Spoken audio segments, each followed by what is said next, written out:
Starmer's attacks on freedom of speech? It's exactly what you'd expect from someone who holds his position. It's nothing new. I think in the UK, things have gone farther in the UK on the, what would you say, with regards to threats to freedom of expression than maybe anywhere in the West, although Canada's doing its best to play catch-up, maybe New Zealand. It's in keeping with his ethos. It's not surprising and it's appalling. Keir Starmer thought he was stepping into a civil, well-mannered exchange. Then Jordan Peterson arrived wielding a blowtorch fueled by logic, espresso, and an aggressively well-stocked vocabulary. Within moments, Starmer resembled a glitching voice assistant desperately trying to explain socialism without a signal. This wasn't a political debate. It was a collision between a TED Talk and a WWE main event. And yes, someone absolutely brought a steel chair. If you've ever been curious what it looks like when a philosopher dismantles a politician's entire worldview piece by piece, settle in. You're about to enjoy the show. Somewhere amid the grey, paper-clogged haze of Downing Street, a man called Keir Starmer is earnestly attempting to run a country with the charm of a fax machine and the resolve of barely warm tea. Enter Jordan Peterson, not physically, but as a rolling philosophical storm, a walking library with bite, methodically tearing apart every weak beam of Starmer's so-called leadership, as though analysing a textbook example of self-inflicted collapse. Does it surprise you that Keir Starmer doesn't want a national inquiry into grooming gangs? No, that doesn't surprise me. It's exactly what you'd expect. I've got an article coming out in the Telegraph this week about exactly that issue, and so it's appalling. Well, there's hard questions that need to be asked about and answered about multiculturalism, and no one's willing to have the discussion, but it needs to be had, obviously. And I think there's maybe a way forward with regards to the signatories of the Abraham Accord, to have a serious discussion about how Islamic fundamentalism might be brought under control and some vision of how... Now, picture Britain as a ship wandering helplessly through violent, unforgiving waters. The crew is on edge. The compass is whirling out of control. And at the wheel stands Captain Starmer, peering nervously at a handbook titled Leadership Basics for Beginners, desperately trying to work out which direction is forward without upsetting a single soul. Meanwhile, from the solid ground of logic and order, Peterson shouts across the waves, asking whether anyone on board has ever bothered to look at a map. State of morality in Britain that grooming gangs were taking place for more than 3 decades. No, that's what happens when a naive, demented, and self-righteous multiculturalism takes the upper hand, and when the upper class is willing to sacrifice the poor to their own moral presumptions. Yeah, it's appalling in every possible way. So, and it indicates, it's indicative of something truly hideous beneath the surface, not only on the rape gang side, but obviously on the side of the authorities that conspired to keep it a secret. Dreadful. Starmer's identity crisis isn't a passing moment, it's a full-time routine. One day he's parading as the people's progressive champion in gleaming armour. The next, he's buffing up his centrist image like a well-worn leather briefcase. He shifts positions so often you'd swear he's performing interpretive dance, rather than attempting to govern a country. And no, this isn't flexibility or growth, it's pure ideological whiplash. For the UK election, you've been quite scathing about Sir Keir Starmer, but the polls show at the moment, certainly, if the election happens in the autumn, it seems likely, that he is heading to some kind of victory. What do you think that would mean for Britain? And do the Conservatives have any chance of stopping that? I think it'll be catastrophic. I believe that Labour, like the socialist parties in Canada, is absolutely overwhelmed by the diversity, equity, and inclusivity, victimizer narrative types.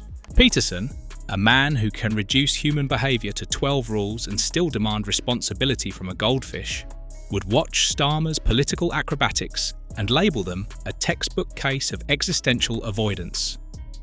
If clarity were legal tender, Starmer would be flat broke. His policies resemble Schrodinger's cat, both present and absent at the same time, depending entirely on who's listening. On the economy, Starmer unveils a budget that feels less like a vision and more like a corporate spreadsheet that's somehow developed consciousness. Growth is promised, yet there's no engine beneath the bonnet, only vibes, hopeful thinking and tax tweaks that tighten the squeeze on the middle class while softly reassuring billionaires. It's the political equivalent of shuffling deck chairs on the Titanic while calmly insisting it's merely a patch of ice. Meanwhile, Peterson's emphasis on competence and disciplined ambition throws Starmer's fixation on surface-level calm into sharp relief. He governs like a man running a dental practice, not a country. Everything sterile, procedural, and utterly devoid of passion or principle. Under Starmer, the economy feels less like the dawn of a new age and more like a museum filled with broken calculators and endlessly recycled buzzwords. Even if Starmer himself has any sense, which I doubt, the probability that his minions will lay waste to the UK it's certain in my estimation. There's so much behind the scene tyrannizing going on in the name of hypothetical utopian progress that it's almost unimaginable. I mean, the CCTVs in the ULEZ zones are a great example of that, and everything that's happened in London under Sadiq Khan, who's like poster boy for ideologically addled globalist utopians. And if the Labour gets in, and I can understand why the citizens of the UK are hungry for a change, if Labour gets in, it's like Venezuela, here we come. On cultural matters, Starmer is so afraid of causing offence that he's turned Labour into the political version of gluten-free tofu, bland, shapeless, and incapable of taking a stance without first issuing an apology. He sidesteps cultural debates as if they're radioactive, which, to be fair, they often are in politics. But pretending they don't exist isn't a strategy, unless the plan is to win elections by dulling the public into a collective nap. Peterson argues for clarity, conviction, and a solid moral framework. Starmer, by contrast, appears to believe that if he stays silent with enough determination, no one will notice his party's moral compass was left behind in a Camden pub. You can almost hear him murmuring, "If I don't make eye contact with reality, perhaps it won't ask me anything difficult." Then there's the authoritarian streak. Starmer, once sold as the great restorer of party democracy, now runs Labour like an exclusive members club for cautious technocrats. MPs are chosen with about as much grassroots involvement as a North Korean election, and any hint of ideological straying is met with swift administrative banishment. The party's left wing has been quietly erased, like a Soviet-era relative edited out of an old photograph. And Starmer's posturing with regards to adolescence is only going to make that worse. It's bad psychology, and it's not only that, it's also oriented not to help young people, but to make Mr. Starmer feel a hell of a lot more secure in the idiot presumptions of his dimwit progressivism. So, and that's really the fundamental aim. It's like, how can we show we're right? And if we have to burn some young people on the pyre to make sure that our moral presuppositions can remain intact and our faith in our idiocy remains unchallenged, then we might as well teach kids using a Netflix series on. Now contrast that with Peterson's respect for institutional integrity and decentralised authority. Starmer isn't leading a movement, he's managing a brand, a beige, lifeless corporate brand complete with loyalty cards and compulsory PowerPoint decks. For him, leadership isn't about vision, it's about control. Under Starmer, the Labour Party doesn't inspire, it audits. On foreign policy, he doesn't set the course, he trails behind. International summits turn into cosplay outings where he plays the role of global statesman while quietly adopting positions handed to him by whichever Western power last sent a briefing note. His approach to world affairs is driven less by values and more by optics. Diplomacy by press release, strategy by hashtag. Britain under Starmer isn't being led. It's being administered by a middle manager suffering from delusions of competence. Peterson, who stresses individual responsibility and purposeful action, would likely file Starmer away as a case study in ambition without philosophy, a leader without a backbone, chasing public approval like a golden retriever after a tennis ball. Even where clarity should be straightforward, housing, education, climate, Starmer somehow manages to overcomplicate the obvious. Housing policy disappears under layers of planning reform, education initiatives drown in a swamp of metrics, and climate action is phrased so carefully it avoids upsetting oil donors or suburban motorists. It's policymaking by risk assessment. Or desire to tar anyone who has, as I say, not got a voice and is wanting to make their voice heard as a violent far-right neo-Nazi seems to me to be a big error by Keir Starmer and others. Because, if you can't say, we recognize your deep concerns about some things that have happened, including mass stabbings, terrorism, and much more. We understand your deep concerns, and we are going to try to get onto this and on top of this.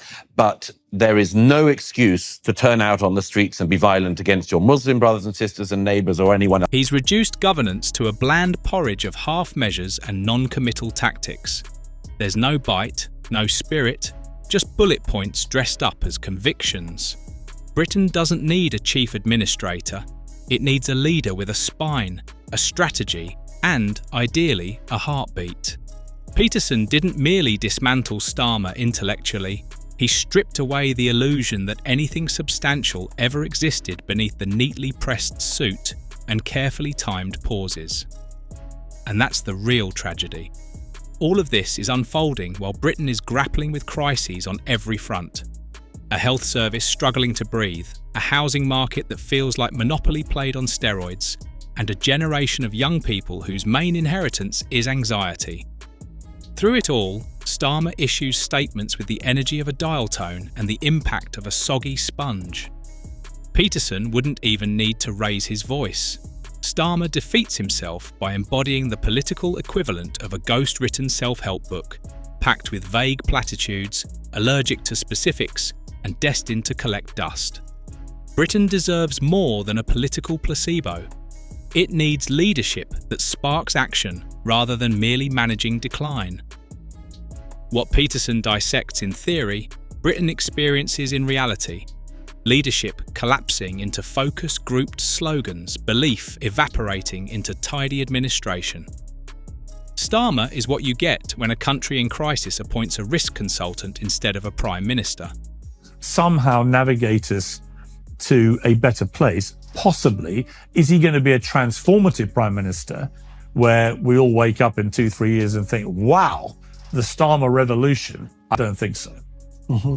Well, that's better. That's better than it might have been. Well, I spent quite a long time working with Democrats in the US, and I got very disillusioned about that, partly because they showed zero propensity to draw a line between the moderate Democrats and the radicals. And just like that, the Peterson-shaped intellectual meteor finally punched through the roof of number 10, splashing the walls with cold, unfiltered, philosophical reality.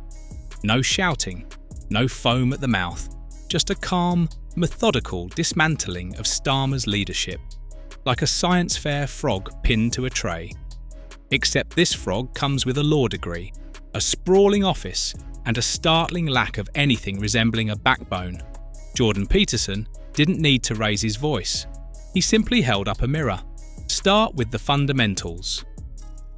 Peterson's entire worldview rests on the mildly controversial idea that leaders should actually take responsibility for what they do.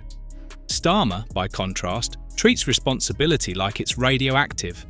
When things go wrong, strikes, NHS backlogs, economic flatulence, he retreats behind a fog of reviews, inquiries, and lessons learned, like a magician sprinting away from his own rabbit.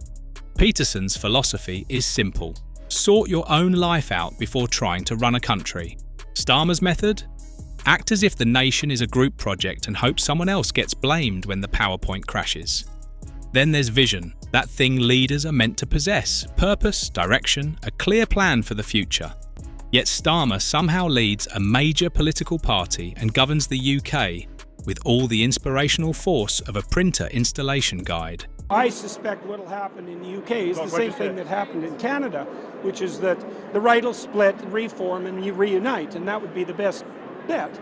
You know, maybe as a coalition government, I'm not staking my, what would you say? I'm not, no, not on either candidate. I've spoken with Nigel Farage and with Kemi Badenoch, and they're both credible people, and they have to fight it out amongst themselves. But I imagine the right will unite eventually again and hopefully reform.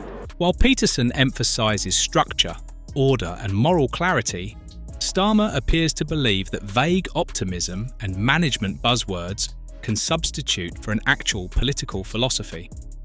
One man talks about dragons as a way to explain existential chaos. The other avoids questions about rail strikes as if they really are dragons. Peterson, whether you admire him or despise him, doesn't merely analyse ideas, he links them together. His thinking is built around coherence. Tidy your room, tidy your life, tidy your country. Put your own house in order before lecturing the rest of the world. So let's take a look at Starmer's house. It isn't just untidy, it's structurally unsound. Half the policies are boarded up, the roof leaks contradictions, and there's a lingering stench of focus group leftovers wafting from the kitchen. If Peterson's ideological base is a carefully constructed cathedral of order, Starmer's is a B&Q flat-pack cabinet held together with anxiety and duct tape. Starmer isn't merely a weak leader, he's the anti-leader, the result of sending a spreadsheet to finishing school and teaching it how to frown at press conferences. Where's the fire? Where's the conviction? Where's the "this is who I am, take it or leave it"? He speaks in press releases, campaigns in ambiguity, and governs like a man terrified of receiving a poor Trustpilot review. Peterson would label it moral cowardice, an inability to take a stand on the cultural and political battlefield, paralysed by fear of upsetting the BBC, the donors, or worse. The radical leftist proclivity to describe everything as an oppressive patriarchy and to make men weak is doing anything other than hurting young people right to the core. And Starmer's posturing with regards to adolescence is only going to make that worse. It's bad psychology, and it's not only that, it's also oriented not to help young people, but to make Mr. Starmer feel a hell of a lot more secure in the idiot presumptions of his dimwit progressive. This isn't leadership. It's risk management in a haunted house. Starmer governs like he's hosting a corporate HR workshop on policies he doesn't even believe in, praying no one notices the biscuits are stale and the PowerPoint slides are 6 months out of date. Whenever a moment demands boldness, a principled stand, a decisive move, even a hint of backbone, Starmer responds with a gently mumbled press release that's been legally scrubbed into linguistic glue.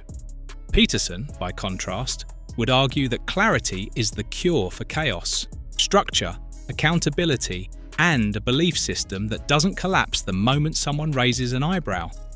Starmer's belief system, meanwhile, changes faster than his tie rotation. He's built an entire leadership identity around being no one in particular. No edges, no convictions, just a carefully neutral, mildly disappointing presence engineered to offend no one and inspire absolutely nobody. It's not merely boring, it's dystopian beige. Which brings us to the grand finale, the spreadsheet with a haircut that thinks it's the Prime Minister. Britain is now being governed by a man who treats leadership like a legal brief, triple-checked, over-edited, buried in footnotes, and about as thrilling as a sock catalogue. His speeches have the rhythm of someone reading cereal box ingredients aloud, hoping the public mistakes it for economic policy. He may be the first Prime Minister in history who could be replaced by a Microsoft Excel macro without anyone noticing for a full week. I had about Keir Starmer have come true. He's a totalitarian, utopian, narcissistic leftist, and that's been on full display in the last month. And so it's a hell of a thing to see, and this is absolutely no fun for anyone. Not for ideas, oh no, those require focus group approval, but policies, always under review, plans forever in development, decisions perpetually pending consultation. It's a limbo of leadership where nothing moves, no one decides, and the only real rule is don't rock the boat. The man is allergic to waves. He governs like a lifeguard in a kiddie pool. So when Jordan Peterson's philosophical freight train barrels through this circus, it doesn't merely dismantle Starmer's policies, it obliterates the illusion that he was ever a leader at all. What Peterson dismantles isn't just political positioning, it's the hollow shell, the performative competence, the deeply unserious seriousness of a man who stumbled into power and resolved to merely manage his way through history. The irony? Peterson's ethos demands confronting chaos head-on, face the dragon, speak the truth, own your damn role. Starmer? He schedules a meeting, files a risk assessment, and blames the dragon on the previous administration. Britain deserves more. Passion, clarity, courage, heck, even a functioning sense of direction. Instead, it got a human procedural manual with a confused moral compass, equally adept at disappointing everyone. If leadership were a Netflix category, Starmer would fall under slow burn disappointment. And Peterson, armed with nothing but coherent thought, just proved it. Here we are, a philosopher dismantling a prime minister's entire worldview without even sharing a room. Peterson didn't need a debate. The contrast between principled reasoning and Starmer's performative neutrality was enough. And as the UK drifts further into another identity crisis, one fact stands out. Starmer may hold the title of Prime Minister, but Peterson just revealed who actually understands what leadership looks like.